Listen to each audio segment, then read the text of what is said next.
Es una fecha muy especial. Alemania celebra hoy el 35 aniversario de la caída del muro de Berlín. La extensa barrera fronteriza fue construida en 1961 por el régimen germano oriental bajo control soviético para impedir que los ciudadanos escaparan al lado occidental. Estuvo en pie ese muro casi 3 décadas y fue un símbolo vivo de la represión comunista.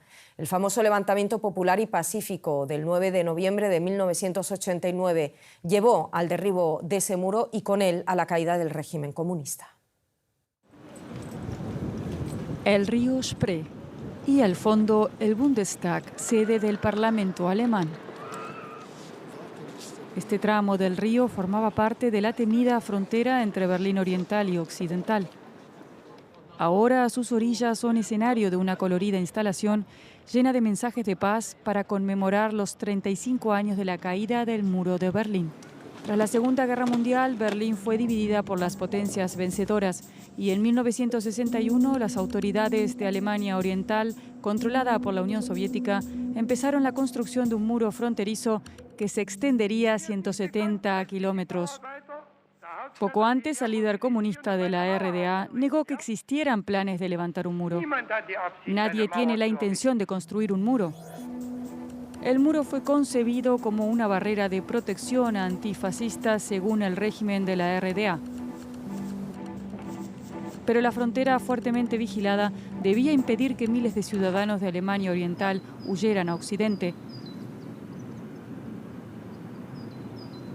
Cientos de ellos murieron intentando cruzar el muro de Berlín u otras partes de la frontera interalemana.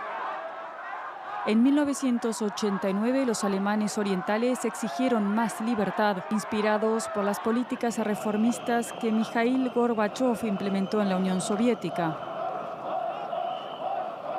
Tras semanas de protestas, el régimen de la RDA cedió, permitiendo a sus ciudadanos viajar a Occidente. El 9 de noviembre de 1989 se abrieron las fronteras, marcando el comienzo de una nueva era. La caída del muro de Berlín y la consecuente reunificación de Alemania marcaron un hito histórico. El Checkpoint Charlie, en el centro de la ciudad, era uno de los pocos puntos de control fronterizo que existían entre Berlín Occidental y Oriental. En aquel entonces separaba el sector estadounidense en el oeste del soviético en el este. Hoy es una de las atracciones turísticas más famosas de la capital alemana. Aquí solo queda la garita de vigilancia de recuerdo.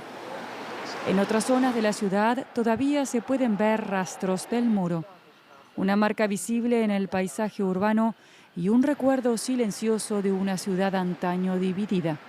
Un testimonio de protestas pacíficas que dieron como fruto la reunificación. La caída del muro marcó el principio del fin de la Guerra Fría y simbolizó esa reunificación de Alemania. ¿Cómo está Alemania 35 años después? Nos acompaña en el estudio nuestra analista política Úrsula Moreno. Úrsula, ¿qué tal? Encantados de que estés aquí. A ver, es un aniversario además, Úrsula, que coincide con una profunda crisis de gobierno alemán. Lo hemos visto esta semana. ¿Qué explica tanta división y tanta desunión cuando en realidad debería ser todo lo contrario? Pues sí, Ana, el día de hoy debería ser un día para recordar precisamente el valor de los germano-orientales, que son los que derribaron el muro con todas esas protestas tan valerosas en las calles los días y las semanas previas a esa fecha. Es una fecha en la historia de Alemania considerada uno de los días más felices de la historia, precisamente porque allanó el camino para el fin de la Guerra Fría y, sin embargo, como tú dices, se ve opacado por este vacío de poder, esta crisis de gobierno.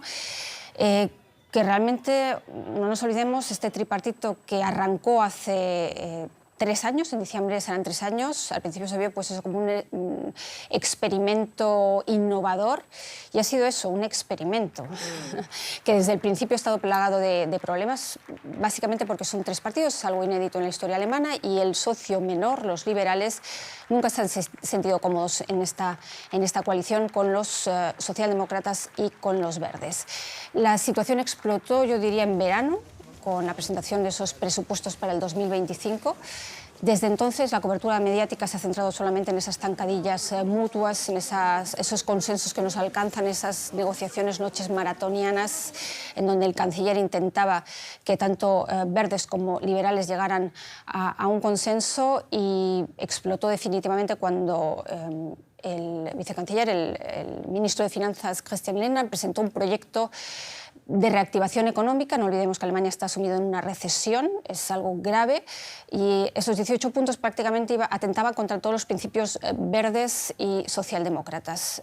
Finalmente desembocó en lo que ya prácticamente se venía a venir desde hace meses.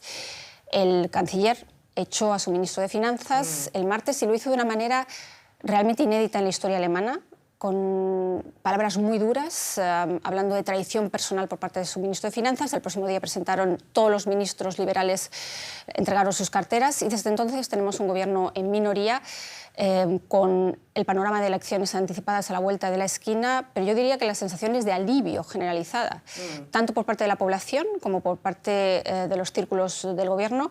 Según una encuesta, el 59% de los alemanes saluda el fin de la coalición y el 84% quiere elecciones anticipadas cuanto antes, Ana. Vamos a ver cuándo son esas elecciones anticipadas. Va a seguir un voto de confianza y la oposición quiere que esas elecciones se celebren lo antes posible. ¿Puede ser?